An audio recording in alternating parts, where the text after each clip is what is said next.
I would say once you wake up, you can't pretend you don't know anymore. Once you realize that something is not right and it's off, trust that.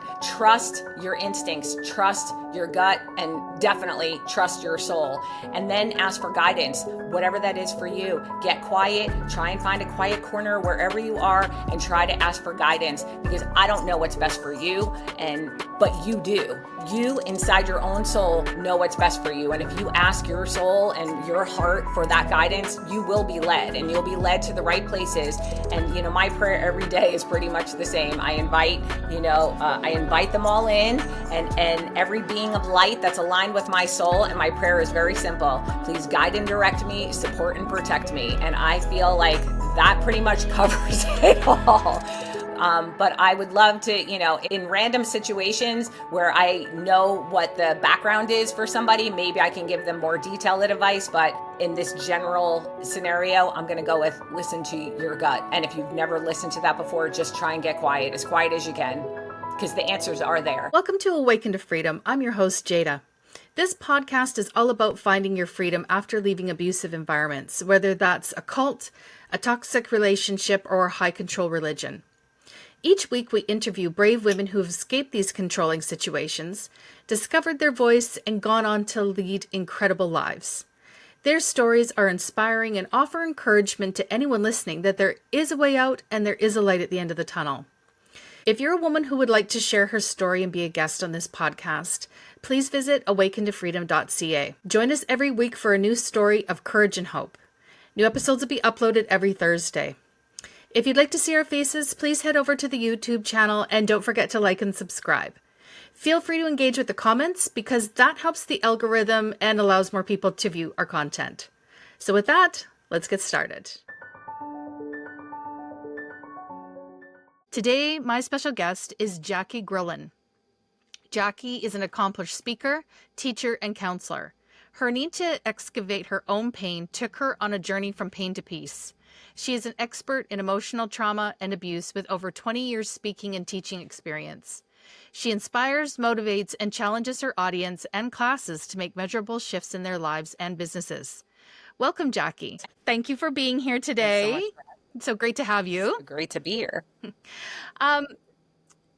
So let's start at the beginning. What took you on the journey from pain to peace? Oh boy. So I guess if I looked at my childhood, I never really thought there was anything wrong with my childhood because it was normal to me. It wasn't until later did I realize, wait a minute, other kids aren't living the same way I'm living, and they're going on and doing things, and I'm kind of not doing those things. And so I didn't really know I was in pain until much later, until I started having consequences in my life when relationships were taking really bad, dark turns, and jobs. And I would get jobs and leave jobs, either get fired or quit and then go get another one 2 hours later.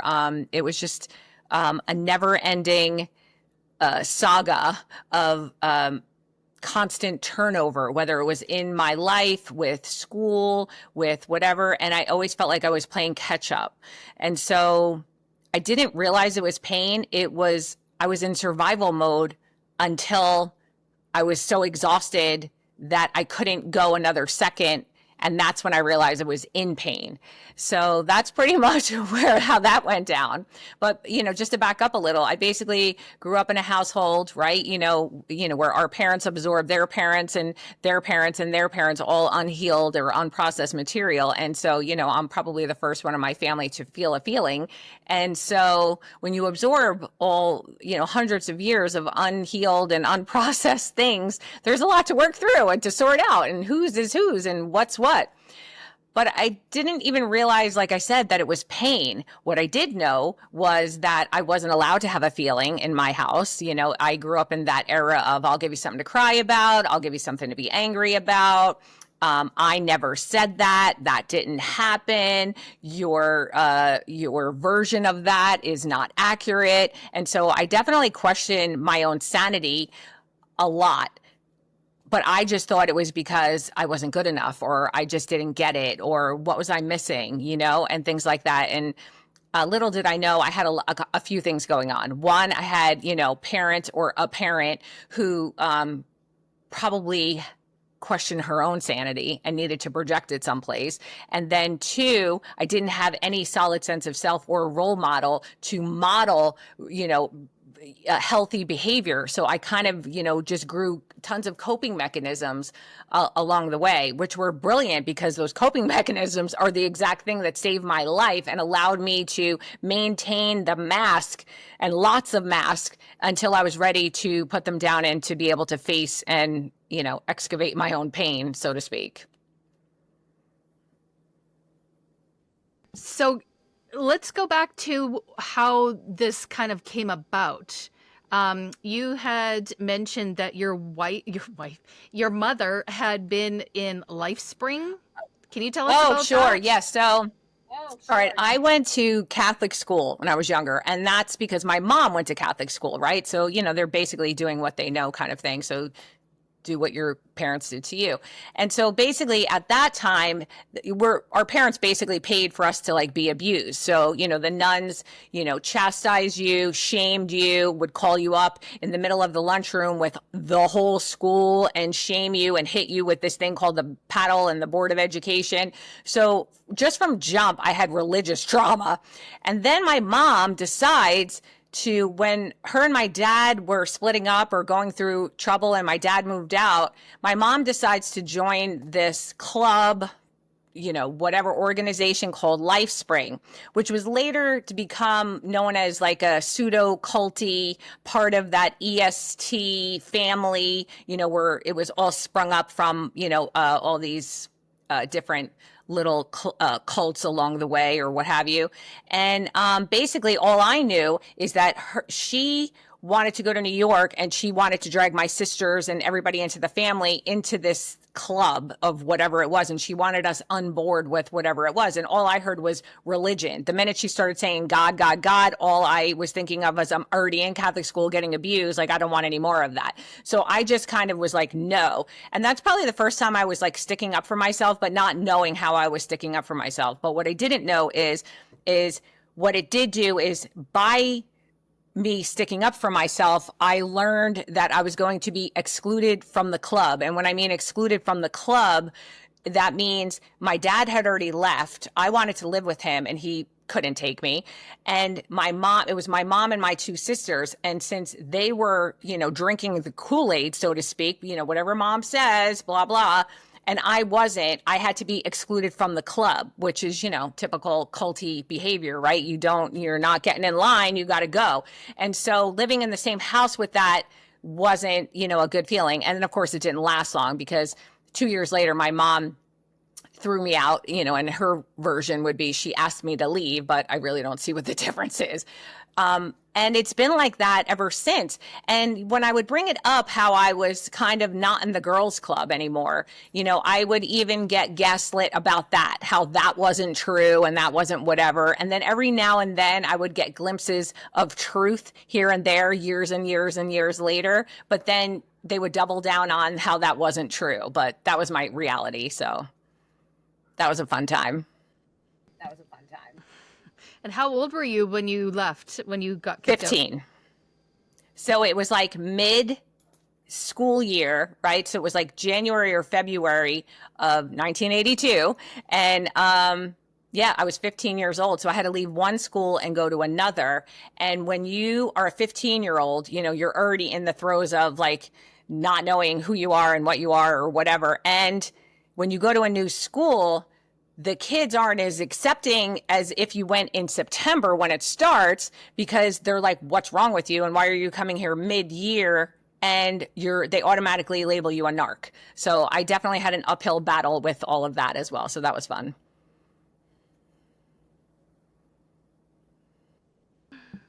Oh my goodness.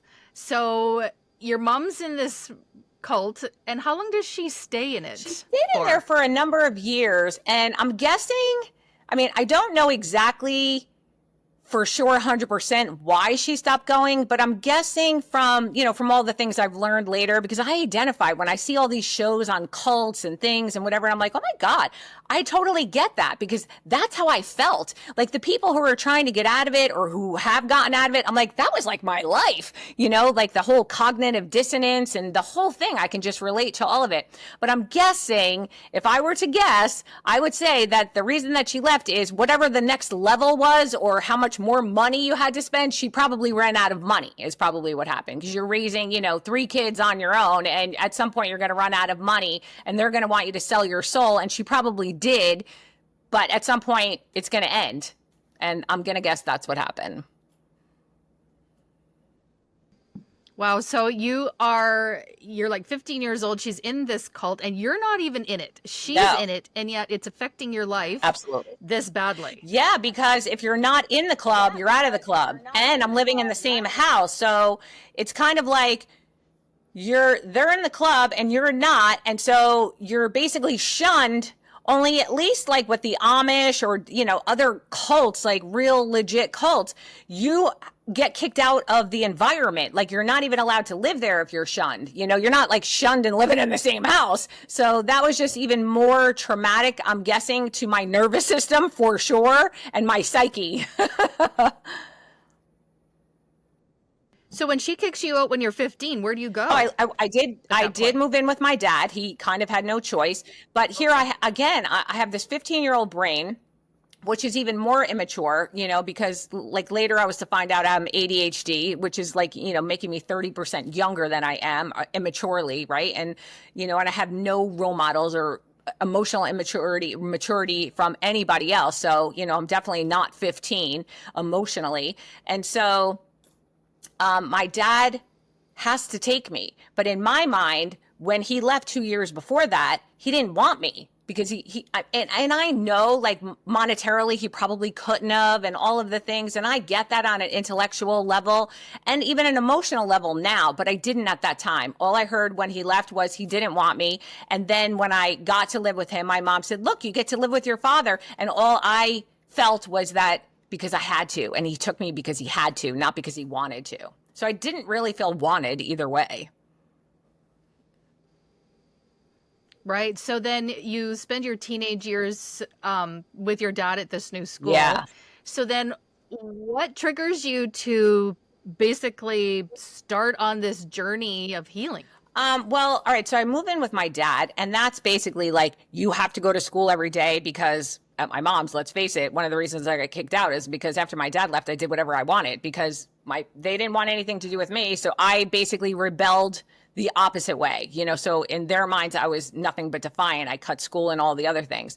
So my dad was like, you're going to school, you're going to graduate, you're going to do all of the things. And so I did do all of those things. And then when I got out of school, like I said, I went from job to job to job to job. I would get a job and maybe work for a couple weeks, couple months, maybe even a couple years. And then I would quit or get fired at 3:00 and go home with another job at 5:00. My father was like, I don't know how you do this. This is unbelievable. But I wasn't lazy. Like I always had a job since I was like 13 years old. Like, I always had a work ethic. And so I knew that I needed to keep doing that. But yet, whatever it was, I just couldn't, like, either I got bored or whatever it was. And so, of course, that led me to seeking out other, risky behavior, so to speak. And so I launched that into my, love-hate relationship with drugs and alcohol, which then, later progressed into alcoholism and drug addiction, and then into getting sober. And then that's probably where, obviously I need to be conscious to work through any of the pain or the healing or what have you.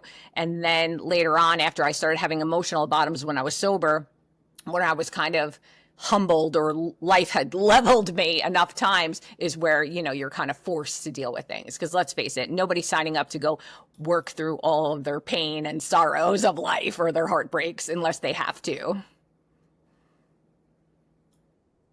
Yeah, that's very true. So you have then became somebody who is are you a teacher? Like you started teaching this, and coaching. Is that Okay, correct? so I get sober. I'm going along. I'm doing the thing. I think I'm like Jackie AA and I'm speaking and I'm helping other people and life is awesome. And then I emotionally bottom out at like 5 years sober. I had just quit smoking and I didn't realize how many feelings that even hid behind that because I was like, well, if I can quit drugs and alcohol, I can quit cigarettes. But what I didn't realize is that I had smoked every day since I was 13 years old. I didn't drink or drug every single day and I didn't know how hard that was going to be to put down. And when I put that down, all kinds of rage and feelings and all of the things that I hid behind were just a volcano to come out. And I was emotionally vomiting on whoever was anywhere near me and pushing people away. So that landed me in a therapist chair. And then from there, when I started working through some of it and healing some of that, I wound up going back to school for counseling and things like that. And I got a license and I was doing running groups and running core codependency groups and things like that. And the market had crashed at that time and I was in real estate. And so I was doing this on the side. But when the real estate market came back, there was more money in the real estate market than there was in counseling. But I've always had my counseling hat on no matter what I've done. So I've always, whatever day job I've had, I've always done coaching or running groups or things like that or working one-on-one with people. And I've continued that ever since. So, can you tell us a bit about what type of things that you do offer for people that do want to work with you as a counselor or a coach? Oh, sure. Okay. So basically I am very intuitive and very good at cutting through all the noise of what people are not telling me. Not like I listen to what they're telling me and I meet people where they're at, not where, I would want them. But I am a call it like you see it kind of girl. And I can usually tell what people are not telling me. And then, through series of different, assessments or questions or self-prompting and things like that, we can come up with a plan, because there's no cookie cutter when it comes to any of this stuff. And, and if, it's great that people have courses and all these cookie cutter things, but, my experience in counseling, dealing with one-on-one and even sponsoring girls for the last 27 years in recovery programs, nobody is cookie cutter. Everybody is different. And, it's meeting people where they're at. Now, I do run groups and I run different kinds of groups, right? Because there's different kinds of people in the world. Like I do a lot of super spiritual woo-woo kinds of things. So I run healing circles for that. And they're kind of similar to the empowerment circles that I run, except for maybe we add in some energy healing and maybe we add in some, oracle cards and things like that, that kind of get people started or inspired or, just a jump start. Versus in the empowerment circles, that's more about lifting people up, accountability with everybody with their goals. And what I love about groups, and I love one-to-ones as well, but in groups tend to have their own energy. So it's kind of like the collective of the all. So you come into it and then, depending on who else is in the room and what everybody else has to share, let alone work on, we all have goals, we all have plans, we all have blind spots, we all have something that we're working on or working towards. And with that, it just gets really inspirational and magical in both those kinds of groups. But depending on who you're working with, it's just the way that they're addressed. If that, it makes sense in my head. I don't know why my words aren't coming out right now, but it's magical and beautiful to watch both of them evolve and grow and change, but they're so different, even though they're very much the same. It's just the approaches are a little different. The processes are different. So in your coaching and counseling, what made you turn to the more spiritual aspect of it than rather the just science-based? Okay, so listen, I love both. Okay. I am fascinated with psychology, right? Because I've had to do a lot of my own healing. So of course I'm fascinated by it. On my own journey from pain to peace, I've had to dive deep into my own psyche. And in doing that, I've learned to in recovery programs, they tell you to, get a God of your own understanding. You can call God whatever you want. And because of my religious stuff, that wasn't happening. I was like, no way, you're not going to make me believe in anything I don't want to believe in. And all of that. And they weren't going to. I was like, I'll do whatever you want, but you're not ramming the God thing down my throat. And somehow along the way, the idea of them not making me, letting me choose a God or a higher power or an understanding of what that means to me somehow opened or cracked a little light in or whatever, for me to potentially come to my own beliefs, whatever they were, to learn who I was, what I wanted, what did I believe in. And I always believed in God, maybe not the beard man in the sky God, but I did believe in like walking outside and looking at the stars or standing in front of the ocean and feeling how small we are and going in nature and just sitting with a tree. Like I can feel connected to all things. And I do believe in that and that we are all connected. And I do believe in a God of my own understanding, which is going to be different than yours and anybody else's, whether you have religion or you don't. So I think that guiding force led me to outside things. Like I did check out other religions, even with my own religious bias with all of the things. I wanted to not let that get in the way of me searching out other things. And I did find common threads that I liked in all the different religions. I think there's all of that, do unto others and, and do right by this. But I also think that there's convoluted people who take it to the extremes and things like that. And their versions of religion are not good. And, people hear what they want to hear and they can only process with their own filter what they're working with and processed or unprocessed. And so religion, I just decided wasn't for me. God, to me, in my belief in a higher power, God, universe, whatever you want to call it, is just bigger than religion. That's all. So I just was always everything spiritual. I've always connected with all of that. I never looked at it as religious. I look at it as spiritual. I get called when I do meditations and things like that. I've gotten called over the last couple decades to go to spiritual places on this earth that have been very sacred and do ceremonies on the land with native people from those lands and learn from them and learn the ways of the world before all the noise. And I connect with that and I relate to that. And when I come back from these exotic places, people are like, oh my God, how do you, this is so awesome. Why do you do that? And I was like, oh, I would do this for free all day long. But people are interested in that. So I really feel like moving forward, I'm probably going to be doing retreats to some of these things. And I feel like a lot of people are getting woken up and being called to these same places. And it's just interesting to watch all the different people being called to these places and what they're being called to do and what I'm being called to do, and that we all have our part. So I don't know. That's just a very long answer long. No, that's great. And I love that the way you said that, because as a person who was brought up in a very strict religion, it's funny how when you learn what real spirituality is, it has nothing to do with religion. Absolutely not. Right? Nothing at all. It is your own inner love of the higher being, exactly like you said, whether that looks like God or the universe or spirit or whatever, right? And it's interesting to grasp that separation, because I was always told that spirituality came from inside the organization, and what's inside the religion is not spiritual.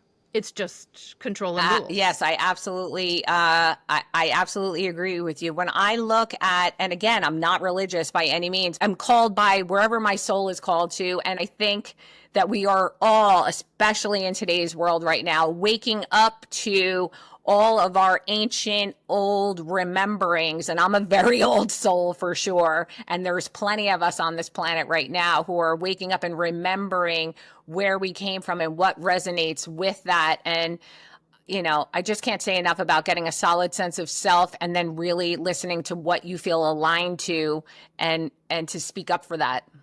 And others who can't speak up for themselves, because Lord knows I wish somebody would have done that for me. Yeah, absolutely.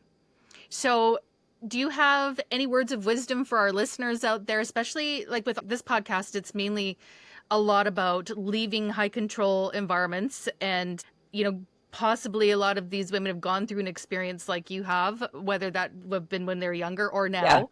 So do you have any like words of encouragement or advice that you can offer our Sure. listeners? Listen, it's tough because when you wake up and you realize that you cannot be where you are anymore, and say you're a child, like I was a child, I didn't really have a choice. Like first I was here and then I was there, and and I made a scuffle to get thrown out, but it took me out of the situation. So I'm not going to say like, be defiant and get kicked out or anything like that, but it is scary. I would say once you wake up, you can't pretend you don't know anymore. Once you realize that something is not right and it's off, trust that. Trust your instincts, trust your gut, and definitely trust your soul. And then ask for guidance, whatever that is for you. Get quiet, try and find a quiet corner wherever you are and try to ask for guidance, because I don't know what's best for you, but you do.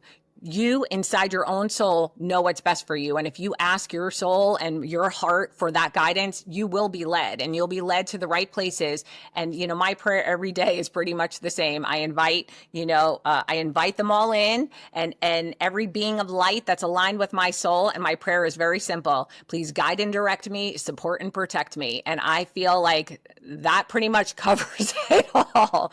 But I would love to, in random situations where I know what the background is for somebody, maybe I can give them more detailed advice. But in this general scenario, I'm going to go with listen to your gut. And if you've never listened to that before, just try and get quiet as you can, because the answers are there. So if somebody wanted to work with you directly, where could they find you and reach you Sure. at? Okay. So just like, I'm always growing and evolving. I'm between websites right now. So my original website is my name, which is at the bottom of our little screen. It's JackieGrillon.com. And my new website that I'm growing and creating in the middle of, but there's enough there right now to go there, is called Jackie, my first name, inspires.com. Oh, that's beautiful. Yeah.